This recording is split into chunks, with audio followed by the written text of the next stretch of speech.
Alright guys, welcome back to another episode of All the GameCubes. Today, we're not playing a game actually, I'm sorry to say. That's going to be tomorrow's video. Today, we're going to look over the games that we're skipping. And there's actually quite a few of them. So first of all, I'd like to apologize for the delay on this episode in particular. I've been a little busy with other stuff. And, I don't know, it's, you know... between games, I think would be a good time for me to take like a break for like a couple days, you know. So I'm pretty happy with that. Anyways, we're gonna get into it. The games that we're missing. That's why it's called the ones that we missed. This is the fourth, the ones that we missed, and this is the first one of 2002. The first game is NBA Courtside 2002, created by Left Field Productions and published by Nintendo. It was released on January 13th, January 13th, 2002. And we are skipping it because it is a sports game, and it looks like a sports game. I mean, I don't know what else to tell you. It looks like a fairly generic sports title in my opinion. Nothing too interesting to me, although I will say I always like how like the characters, the faces, they always look like or they try to look like the actual athletes. I always find that kind of funny because they never quite escape the uncanny valley with those. Moving on to the next game, it's ESPN International Winter Sports 2002, created by Konami, published by Konami, released January 31st, 2002. Skipping it because it is also a sports game. And again, nothing too interesting about this one. It looks like just winter sports. I think the footage that's playing now is skiing. So that's cool, I guess, you know. Interesting stuff, sure. We'll go on to the next game, which actually is a bit more interesting, and it is another winter-themed game. This is Dark Summit, and I was actually kind of on the fence. I kind of wanted to try this one. It looked kind of fun, actually. Radical Entertainment created this one, and it was published by THQ. Released February 4th, 2002. Skipping it because it is also a sports title, but it does look quite a bit more interesting. There's definitely a lot more flavor and personality in this title than I see in a lot of just, you know, generic sports games. And you know, I think it looks pretty good. This has my seal of approval. I'm not playing it. I'm not gonna play it, but it does not look awful. I would probably find some enjoyment in it, not gonna lie. And this is coming from a guy who does not like sports games, so that's gotta hold some weight to it, right?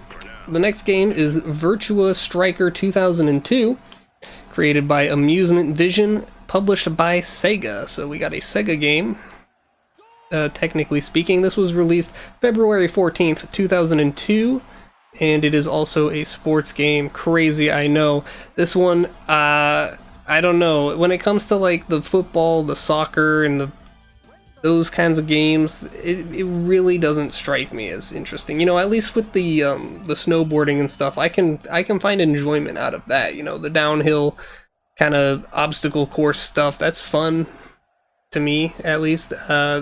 Stuff like this, I don't really find it too interesting. It's another reason why we're skipping a lot of sports titles, other than the fact that they don't really hold a whole lot of history towards the GameCube specifically, so it's nothing personal against them.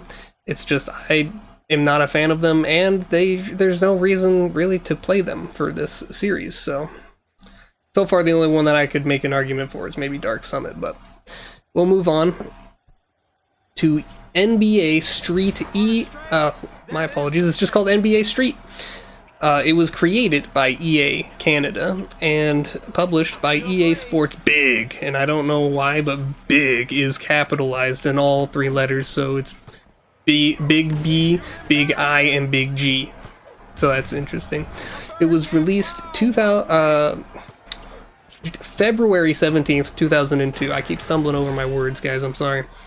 And this was also a sports game. I will say this one also looks pretty cool. It's a basketball game, not something I typically like, but I do kind of like the art direction in this game and the sort of the personality, and you know, it kind of comes to life a little bit. I can appreciate that. Despite not having like a taste for these kinds of games, I can still appreciate the amount of effort and care that went into it. So that's a cool looking game. Next up is 18-Wheeler American Pro Trucker, and this was created by Sega AM2. I don't know if that's a branch, maybe an American branch of Sega. Honestly, I didn't really look into it that much. And it was published by Acclaim Entertainment. Released February 18th, 2002. This game is being skipped mostly because it's arcade. I believe the only arcade games that we really played, I don't know if you want to count Monkey Ball as arcade. I really don't. I guess it's very arcade-like. But Crazy Taxi. Crazy Taxi was a game that we played just because I wanted to play Crazy Taxi. I'd never experienced it and was interested. This, however, isn't really something, like, this isn't, I wouldn't say this holds like a whole weight of history to it. It was also made by Sega, and I can see the similarities to something like Crazy Taxi in this game. It doesn't look bad. It looks like just a trucking game. You basically try to get to the destination within the time limit. It's kind of funny. You bump into certain cars that give you time bonuses. It's a little arcade game. I can see it. It's interesting. And finally, the last game on our list today. This has been a long list of games that we're skipping. Smashing Drive, created by Point of View Inc. I wanted to say Incorporated, but I decided to say Inc. It's Point of View Inc., and it was published by Namco. It was released February 18th, 2002, and this is also an arcade port. Now, the reason, well, I shouldn't have to say the reason. The reason is because it's an arcade game. But an interesting fact is that this is one of the lowest rating games on the GameCube, actually. And even though I'm not playing this game specifically, I feel like that's an interesting amount of trivia that can be given for this sort of historic series about the GameCube. So I figured I'd throw in that interesting fact. And it does kind of surprise me just looking at the gameplay footage. It does look interesting. It looks okay. It doesn't look anything too special, but it does look kind of fun. But I guess it just controls very poorly, and I don't know, it's very... It is an arcade game, so it's like, you know, how much enjoyment are you going to be getting out of this game kind of a thing, right? Like, if you got this for Christmas, and it's just, you know, I don't know how long or how big the game is, but the gameplay does seem pretty one-dimensional. You know, you drive, you try to find the shortcuts, you hit the power-ups, I guess. I can see why it might not be a very well-rated game, but for an arcade game, it's probably fine. Probably fine indeed. So that is it. That's all the games that we're skipping over.